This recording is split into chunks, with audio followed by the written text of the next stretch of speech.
हर हर महादेव। आज हम लाए हैं गणेश जी की एक और कथा।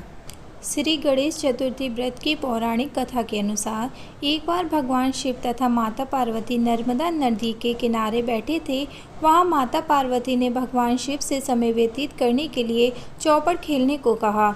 शिव चौपड़ खेलने के लिए तैयार हो गए, परंतु इस खेल की हार जीत का फैसला कौन करेगा, यह प्रश्न उनके समक्ष उठा। तो भगवान शिव ने कुछ दिन के एकत्रित कर उसका एक पुतला बनाकर उसकी प्राण प्रतिष्ठा कर दी और पुतले से कहा, बेटा हम चौपड़ खेलना चाहते हैं, परंतु हमारी हार जीत का फैसला करने वाला कोई नहीं है, इसलिए तुम बताना कि हम दोनों में से कौन हारा और कौन जीता। उसके बाद भगवान शिव और माता पार्वती का चौपड़ खेलना शुरू हो गया। यह खेल 3 बार खेला गया और संयोग से तीनों बार माता पार्वती ही जीत गईं।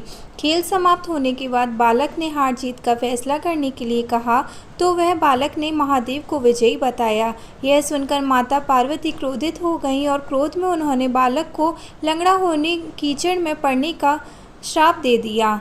बालक ने माता पार्वती से माफ़ी मांगी और कहा कि ये मुझसे अज्ञानवश ऐसा हुआ है, मैंने किसी दोष भाव में ऐसा नहीं किया। बालक द्वारा क्षमा मांगने पर माता ने कहा, यह गणेश पूजन के लिए नाग कन्याएं आएंगी, उनसे कहे अनुसार तुम गणेश व्रत करो, ऐसा करने से तुम मुझे प्राप्त करोगे।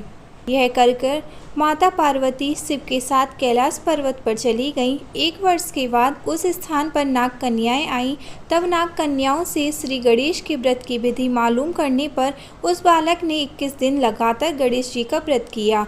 उसकी श्रद्धा से गणेश जी प्रसन्न हुए। उन्होंने बालक को मनोवांछित फल मांगने के लिए कहा। उस पर उस बालक ने कहा कि हे विनायक, मुझ में इतनी शक्ति दीजिए कि अब मैं अपने पैरों से चलकर अपने माता पिता के साथ कैलाश पर्वत पर पहुंच सकूं और वह ये देख प्रसन्न हो। तब बालक को वरदान देकर श्री गणेश अंतर्ध्यान हो गए। इसके बाद वह बालक कैलाश पर्वत पर पहुंच गया और कैलाश पर्वत पर पहुंचने से ही अपनी कथा अपने भगवान शिव को सुनाई।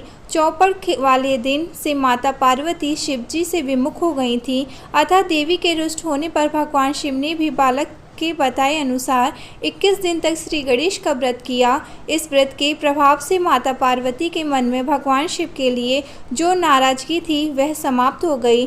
तब ये व्रत विधि भगवान शिव ने माता पार्वती को बताई। यह सुनकर माता पार्वती के मन में अपने पुत्र कार्तिकेय से मिलने की इच्छा जागृत हुई।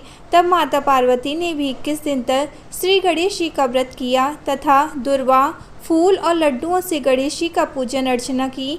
व्रत के 21वें दिन कार्तिकेय स्वयं माता पार्वती से मिलने आ गए। उस दिन से श्री गणेश चतुर्थी का ये व्रत समस्त मनोकामनाओं की पूर्ति करने वाला व्रत माना जाता है। इस व्रत को करने से मनुष्य के सारे कष्ट दूर होकर मनुष्य को समस्त सुख सुविधाएं प्राप्त होती हैं। हर हर महादेव।